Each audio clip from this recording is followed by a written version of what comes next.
벌써 우리가 새해 1월하고도 둘째 주일을 맞이합니다. 우리가 항상 느끼는 바이지만은 이 새해 우리 첫 달은 그래도 하나님께서 우리가 1년 동안의 신앙생활을 어떻게 해야 하는가, 또 1년에 우리가 삶의 그런 좌표를 어떻게 설정을 해야 하는가라는 그런 결의와 또 결심을 가지고 우리가 한 해를 그렇게 준비하면서 그렇게 살아갑니다. 오늘 이 본문 말씀도 마찬가지입니다만 오늘 8장 우리가 1~8절에서 22절의 말씀을 살펴보지만은 우리가 하나님의 자녀로 산다라는 것은 한편으로는 우리가 얼마나 이것이 우리에게 있어서 감당할 만큼의 큰 기쁨인가. 사실 감당할 수 없는 그런 큰 기쁨이 되겠지요. 그러나 우리 그리스도 안에서 우리가 하나님의 주신 은혜를 따라서 우리가 이렇게 기쁨으로 살아간다는 것은 참으로 하나님의 은혜가 아니고는 설명할 수 없는 그런 기묘한 그런 일이라고 말씀드릴 수가 있겠습니다. 우리가 모든 관계가 좋으면 모든 유익이 따라오게 되겠죠. 그래서 이웃과의 관계, 그렇죠? 우리 친지들과의 관계, 우리가 더 가깝게는 우리 가족과의 관계, 또 우리 모든 믿음의 공동체 안에서는 이 공동체 안에서의 관계, 우리가 더 크게는 하나님과의 관계, 이런 관계라고 우리가 볼 수가 있겠습니다. 여러분, 율법을 정의하자면요, 율법은 위로는 하나님을 사랑하는 것이고요, 그렇죠? 우리가 아래로는 서로 사랑하는 겁니다. 이게 율법의 강령이고, 이것이 하나님께서 너희는 서로 사랑하라, 내가 너희를 사랑한 것 같이 너희도 서로 사랑하라 라는 그런 복음의 핵심이기도 하다는 거죠. 그래서 여러분, 행복의 지수는, 그 행복의 척도는 무엇으로 그것을 그렇게 가름할 수가 있는가라면은 먼저 관계입니다. 관계예요. 그렇죠? 가족과의 관계, 좁은 틀 안에서 이웃과의 관계, 이 사회적인 관계, 국가적인 관계, 전 세계적인 관계, 더 크게는 하나님과의 관계라는 거죠. 이런 관계가 원만하게 되면은 우리 인생의 최대의 행복 지수가 올라가게 되는 거예요. 여러분, 행복은 결코 우리가 건강해서 찾을 수가 없고요. 물론 건강에서도 찾을 수가 있겠지만 이 건강이 한 100년 가는 게 아니라는 겁니다. 젊었을 때는 뭘 먹어도 다 소화시킬 수가 있어요. 나이가 먹게 되면은 여러분, 먹는 것도 가려 먹게 되고요. 몸의 일부분이 하나하나 고장이 나기 시작을 합니다. 우리가 타고 다니는 자동차도 마찬가지예요. 새로 자동차를 샀을 때는 몇 년 동안은 자동차가 아무 말 없이 잘 굴러갑니다. 그러나 이것이 시간이 지나고 세월이 지나가게 되면 자동차의 기능도 하나하나 고장이 나게 되는 거예요. 아무리 잘 고치고 아무리 잘 관리를 한다 하더라도 세월이 흔적이 남는 것이 모든 기계뿐만 아니라 우리 사람에게도 그것이 나타나게 되는 거죠. 그러므로 우리 겉사람은 후패하지만은 우리 속사람은 날마다 새롭게 되어진다는 것은, 우리의 겉사람의 후패되는 것은 세월의 흔적이기 때문에 어쩔 수가 없는 겁니다. 그렇죠? 어떤 사람은 40, 50대에 20, 30대에 그러한 모습을 그렇게 유지한다라고 하지만은, 겉모습은 그렇게 유지를 할 수 있다고 하지만은 속은 뭐예요? 하나하나 고장이 나서 그렇게 피폐화되게 된다는 사실을 보게 되는 거죠. 그러나 성경은 역설적으로 우리의 겉사람은 후패하지만 우리의 속사람은 날마다 새롭게 되어지는 은혜가 우리에게 주어진다는 겁니다. 그러므로 여러분, 소통이 불통이 되면 큰 불행을 겪게 되는 거예요. 아주 여러분들이 지금 가지고 있는 휴대폰 이전의 버전이 PCS 그러한 폰이라고 하는 것이 나왔었어요. PCS 폰이라고.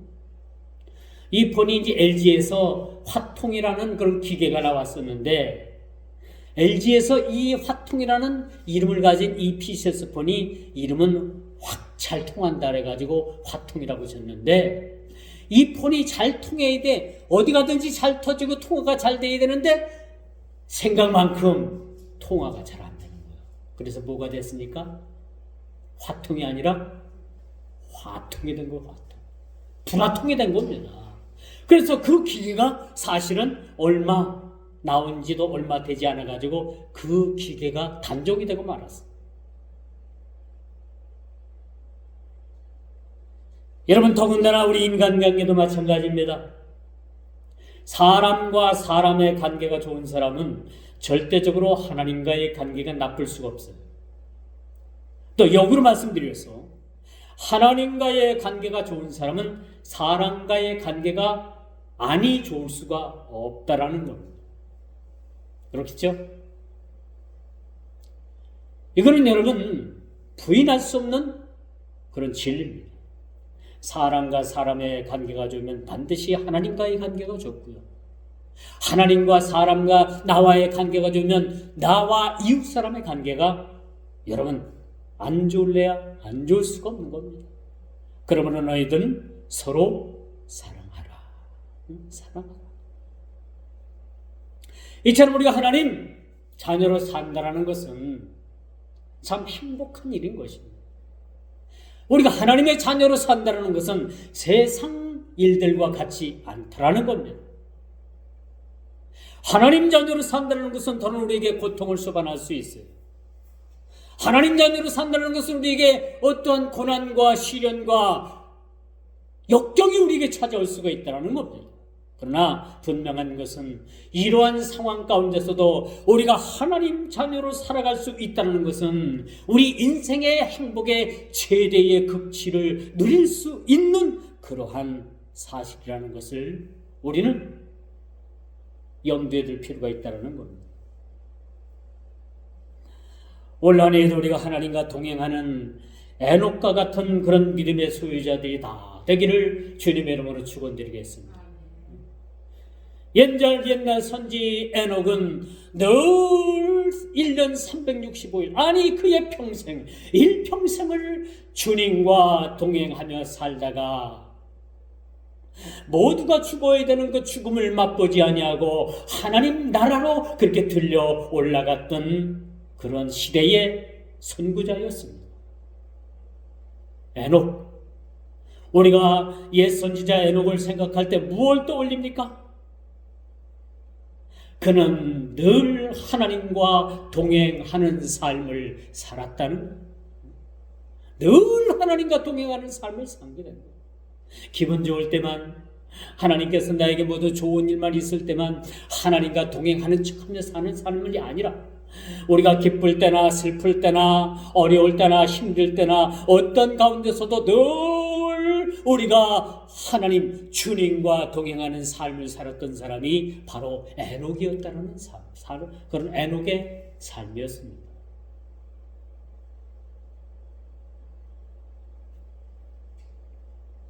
우리가 또한 하나님의 자녀가 된다는 것은 하나님의 자녀로 살 뿐만 아니라 이제는 하나님의 자녀가 되었다는 것은 무한한 하나님의 영광이요, 우리 편에서 볼 때는 한없는 하나님의 은혜요, 이것을 무엇으로도 설명할 수 없는 우리 주님의 깊은 은혜라는 사실을 우리가 깨달아 알게 되는 것입니다. 하나님의 자녀가 되었다는 것은 우리 편에서 이해할 수가 없는 것. 나 같은 죄인도 하나님께서 하나님 자녀 삼아주셨단 말인가. 그렇죠? 우리 스스로를 생각할 때, 내 자신을 생각할 때 저는 그런 고백이 주님 앞에 그렇게 고백되어져요. 나 같은 사람도 하나님께서 그의 자녀 삼아 주셨단 말인가. 예수 그리스도를 십자가에 못 박기까지, 그렇게 그 고귀한 예수님께서 십자가에 못 박히시기까지 나 같은 이 부질없는 사람을 주님께서 나를 구원해 주셨단 말인가. 나를 하나님 자녀 삼아 주셨단 말인가. 이런 생각을 할 땐 가슴이 먹먹한 게, 무한한 감사가 몰려오는 그 한켠에는 하나님 앞에 한없는 부끄러움과 죄송스러움이 같이 그렇게 마음을 그렇게 지배할 때가 많이 있습니다. 여러분, 세상에 멤버십 카드를 가졌다는 것도 얼마나 이게 중요한 그런 혜택을 누리는지 몰라요. 예를 들어서 여러분, 골프를 치는 사람들이 그 골프 회원권이 여러분 얼마나 비싼지 압니까? 수억에서 수십억 가는 멤버십 카드도 있대요. 그런 골프 회원권도 있답니다. 그런 사람들은 언제나 자기의 시간을 내가지고 골프 가방 하나만 메고 가면은 거기는 모든 서비스가 이루어집니다. 먹는 것부터 잠자는 것부터 서비스 받는 것부터 모든 일들을 참 그렇게 공급받을 수가 있어요. 이렇게 세상에 주어지는 이 멤버십 카드도 중요하지만은 우리가 하나님께서 우리에게 주시는 하나님의 자녀가 되는 그 가족, 패밀리 카드, 이것을 세상의 멤버십 카드를 가지고 비교할 수가 있겠습니까? 우리가 하나님 자녀가 되었다라는 거, 하나님의 패밀리가 되었다라는 거, 우리가 지금은 이 땅에서 이렇게 모여서 예배를 드리지만요, 우리가 장차 천국 가면은 하나님 품에 안겨서 하나님 우리가 중심으로 우리가 모두가 앉아서 같은 식탁에서 같은 그런 만난 멋있는 음식을 함께 나눌 수 있는 그런 가족이라는 사실 여러분 알고 계십니까? 하나님과 우리는 하나의 가족입니다. 가족은 뭐예요? 가족의 대표적인 그런 모습이 뭘로 표현을 합니까? 한 솥에서 지은 밥을 같이 먹는 사람이 가족이에요. 그렇죠? 가족의 개념이 뭐냐? 한 솥밥을 먹는 사람, 날마다 한 솥밥, 한 솥에서 지은 밥을 같이 나누어 먹는, 한 식탁에서 먹는 사람을 가족이라고 이렇게 말해주고 있어요. 우리가 머지않아 우리가 천국 갈 때, 머지않아서 우리가 천국에서 삶은 하나님과 한 상에 둘러서 우리가 한 가족으로서 그렇게 삶을 살아가게 되는 것입니다. 그러므로 여러분, 하나님의 자녀가 되었다는 것은 그런 세상적인 경제의 가치로 우리가 따질 수 없는, 말할 수 없는 그러한 가치를 가지고 있다는 것.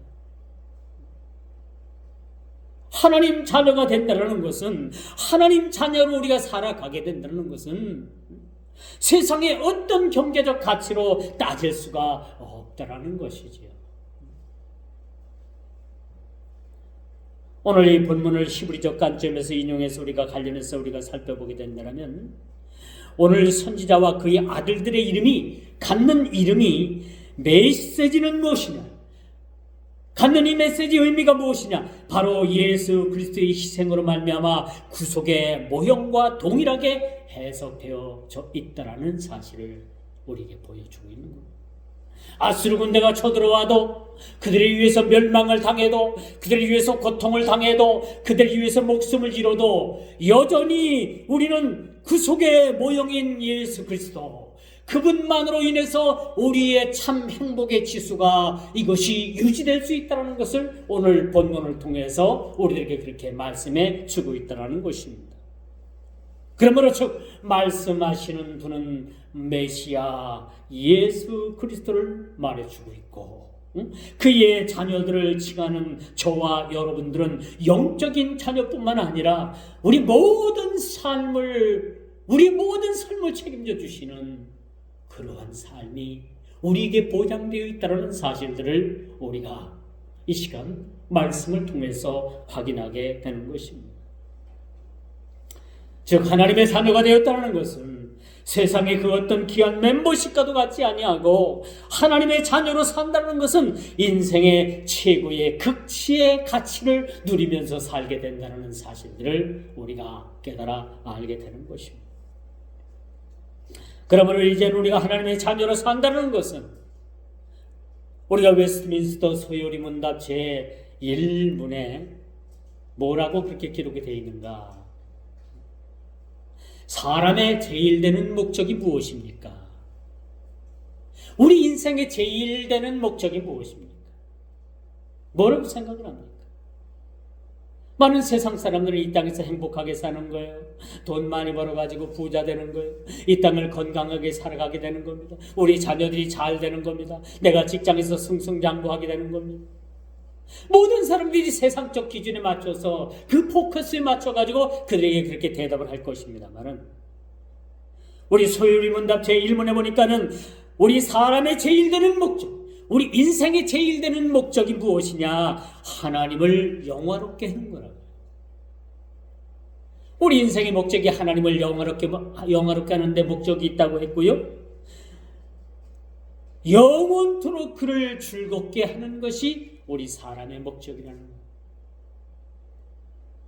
하나님을 영화롭게 드리고 영원토록 그를 즐겁게 하는 것이 우리 인생의 목적이다.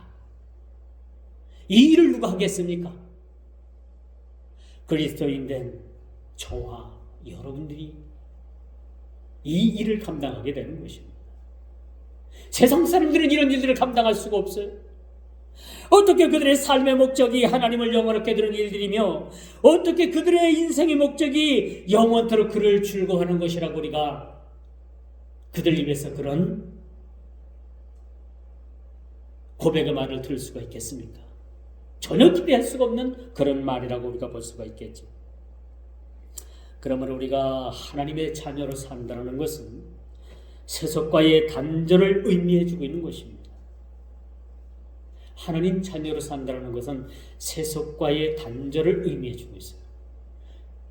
우리가 지금까지 세속적으로 살았던 모든 삶을 이제 버리고 모든 세속적인 삶을 하나하나 끊어 나가는 작업이 우리에게 필요하다는 겁니다.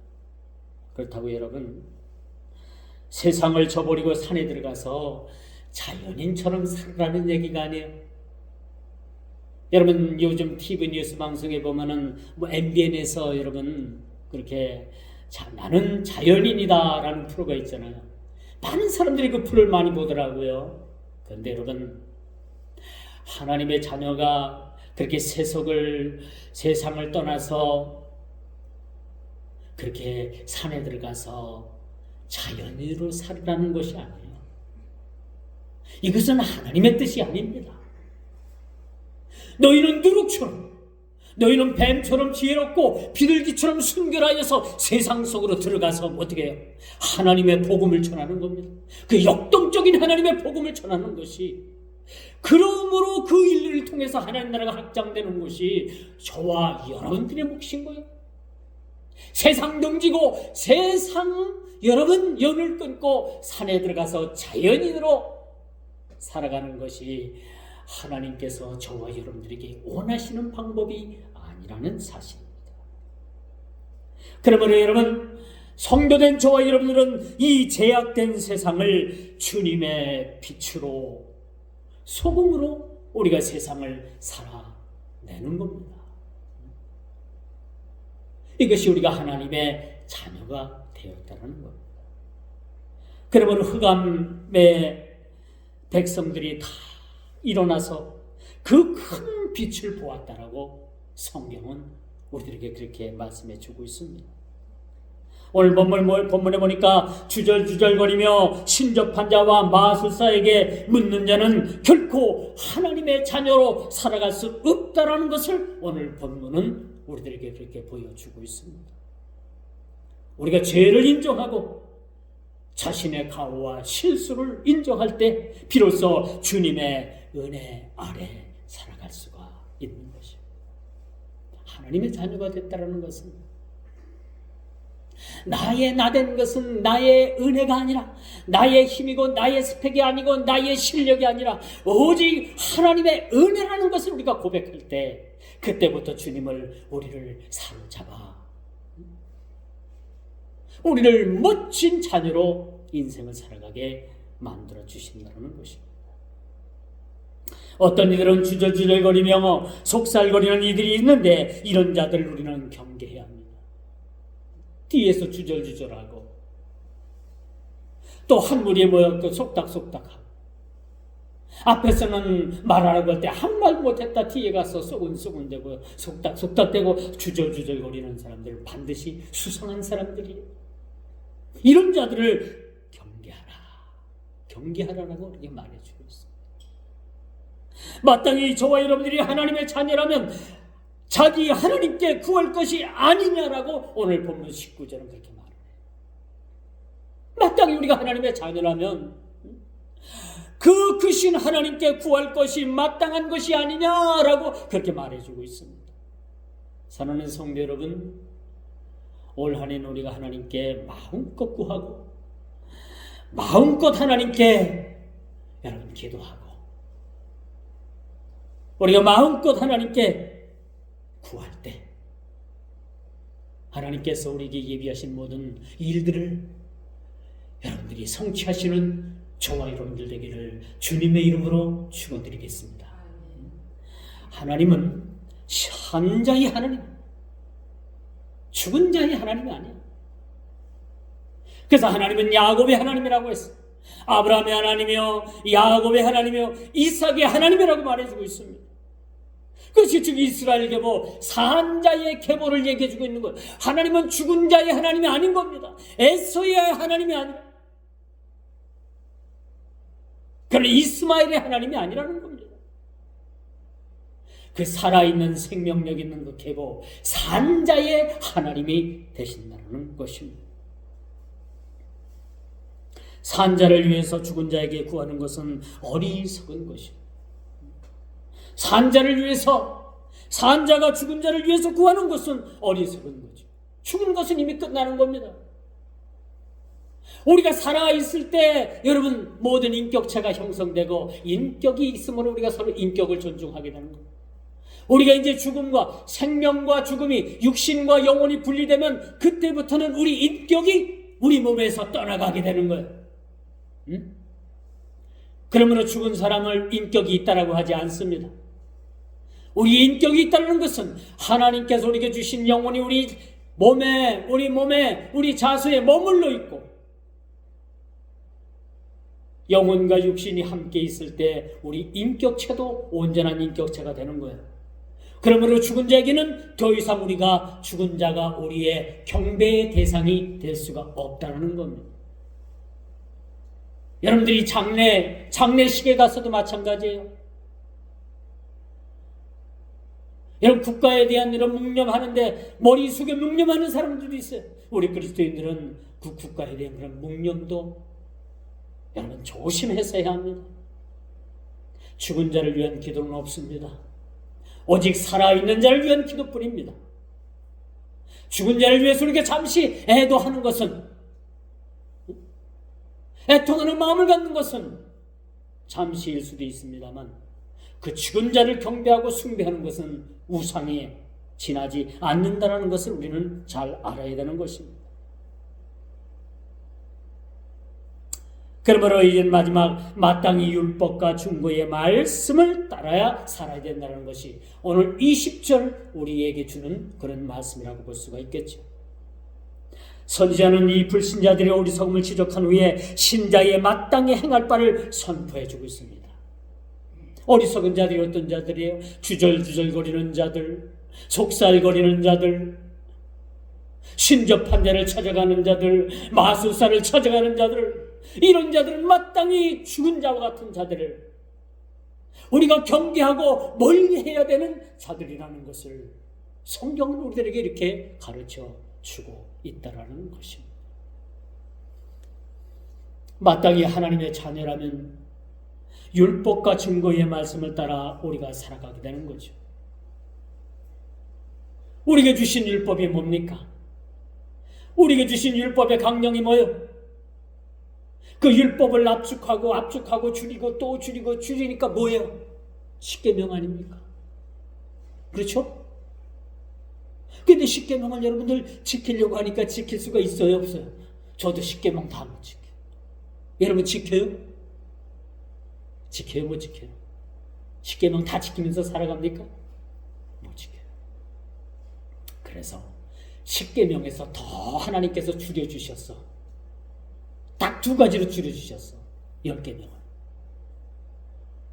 먼저는 하나님을 사랑하고 두 번째는 내 이웃을 내 몸과 같이 사랑하라. 이게 율법의 강령이고 이것이 율법이에요. 이게 십자가의 사랑입니다. 이거 지킬 수 있겠죠? 이거 지키면 여러분 율법을 지키게 됩니다.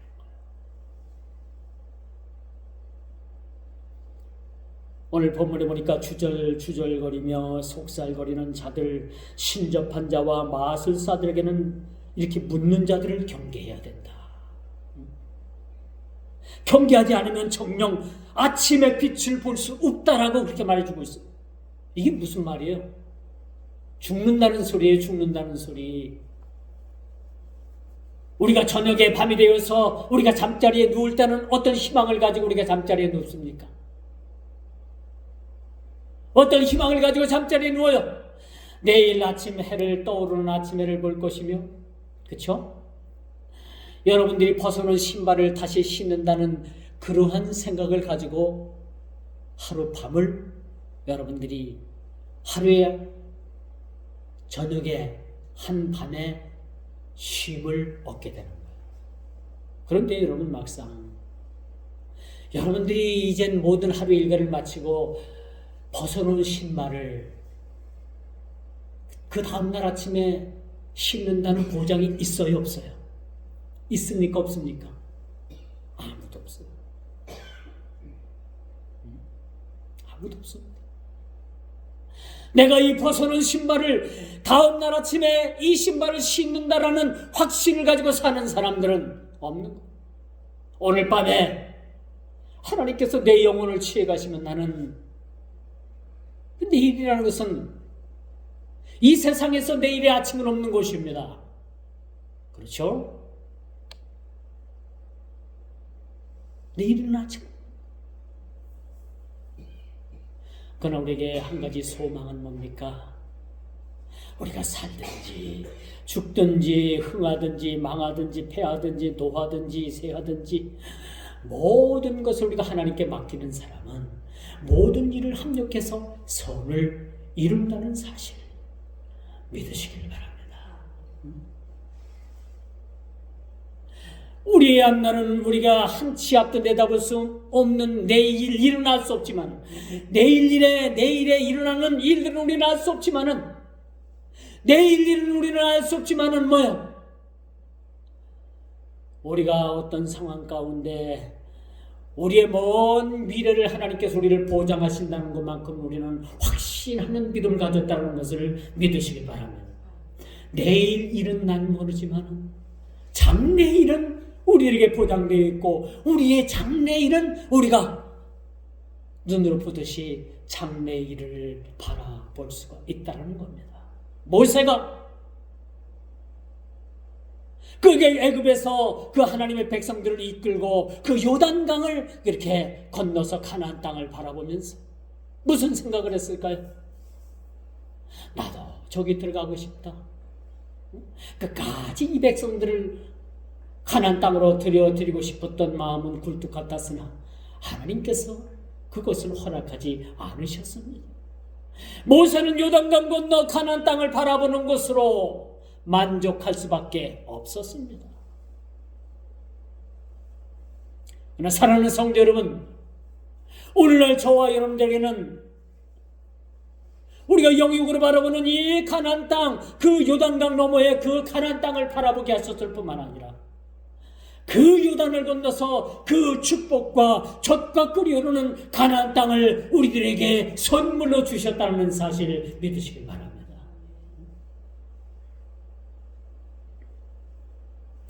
그러므로 우리가 경계하지 않으면 정녕 아침의 빛을 볼 수 없다라는 이 말씀을 우리가 오늘 본문 말씀을 통해서 유념해서 살펴볼 필요가 있다는 것이지. 주절주절거리며 속살거리는 자들, 신접한 자들을 찾아가는 자들, 마술사에게 묻는 자들은 결코 아침의 빛을 보장할 수가 없다라는 것. 이제 말씀의 결론을 맺습니다. 오늘 이 본문은 두 가지 논제가 저와 여러분들에게 교훈을 주고 있죠. 그 첫째가 하나님의 빛된 자녀의 삶으로 살 것인가, 그 빛된 삶을 사는 길을 주절거리며 속살거리며 신접한 자와 마술사를 멀리하지 않고 그들을 가깝게 하는 그런 삶을 살 것인가 라는 그런 두 가지 명제가 우리에게 주어졌다는 사실입니다.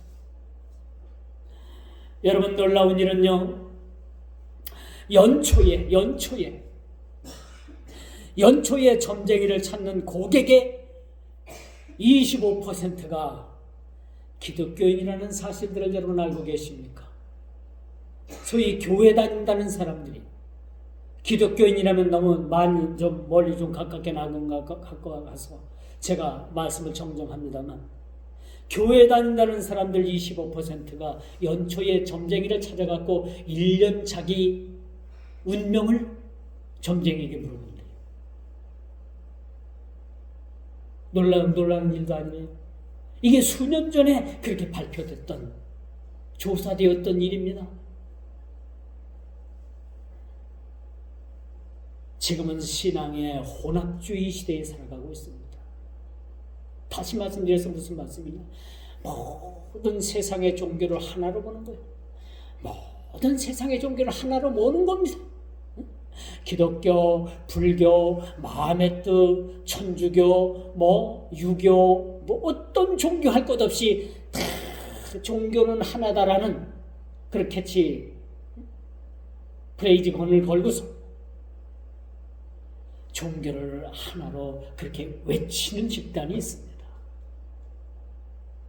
이런 집단이 어떤 집단입니까? 종교 혼합주의. 앞으로 모르긴 몰라도 이 세상이 모든 종교가 하나로 다 그렇게 모여지게 될 것입니다. 지금도 모여지고 있습니다. 그 대표적인 기관이 WCC예요. WCC.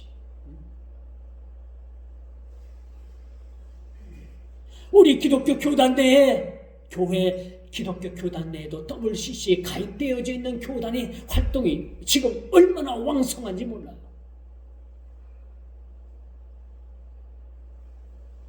우리는 이런 일들을 경계해야 합니다. 이 새해에 우리가 다시 한번 경계해야 될 것은 이런 혼합주의, 유사주의, 이런 것들을 우리가 경계해야 되는 것이죠. 지금은 신앙의 혼합주의에 목숨 걸고 맞서야 할 시대에 우리가 살아가고 있습니다. 땅을 굽어보아도 환난과 흑암과 고통뿐인 세속을 경계해야 된다라고 22절에 그렇게 말해주고 있습니다. 하나님 자녀로 산다는 것은 오늘 말씀의 주제입니다. 말씀의 제목인 거예요.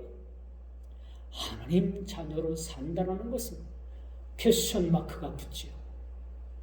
느낌표가 아닙니다. 느낌표도 붙일 수가 있겠지만은 더 강력한 것은 지금 저와 여러분들에게 묻는 것입니다. 묻고 계시는 겁니다. 하나님 자녀로 산다는 것은 우리에게 어떤 의미일까요? 또 어떻게 살아야 될까요? 어떻게 살아내야 될까요? 이것이 저와 여러분들에게 주어진 거룩한 고민임을 우리가 다시 한번 깨달아 마땅히 경계해야 될 일들을 경계하게 하시고, 마땅히 하나님께 영광을 돌릴 일들을 하나님께 영광을 돌려드리게 되는 그런 삶, 마땅히 우리가 신자로서의 그런 본의와 그런 사명을 놓치지 않는 그런 삶이 우리에게 필요하다는 사실 기억하시기를 주 이름으로 축원드리겠습니다. 기도합니다. 주님 감사합니다. 오늘도 귀한 말씀 속에서 주절주절되며 속살거리며 정장이를 찾아가며 주술사를 찾아가며 또한 마술사를 찾아가는 자들은 결코 아침 햇볕을 보지 못하리라고 우리 주님께서는 강력히 경고하고 있습니다. 이런 우리가 혼합시대, 혼합신앙주의의 시대에 살아가고 있는 저희들에게 있어서 하나님, 우리들에게 있어서 성결한 믿음의 신앙을 지킬 수 있도록 하나님 저희들에게 새 힘을 주시고 오직 세상의 유일한 구원주 되시는 예수 그리스도만이 우리의 구원의 주라는 사실들을 믿음으로 고백할 수 있는 우리 모든 신앙의 절대적인 고백이 되게 하여 주옵소서. 귀한 말씀 주심을 감사드리옵고 예수님의 이름으로 간절히 기도드리옵나이다. 아멘.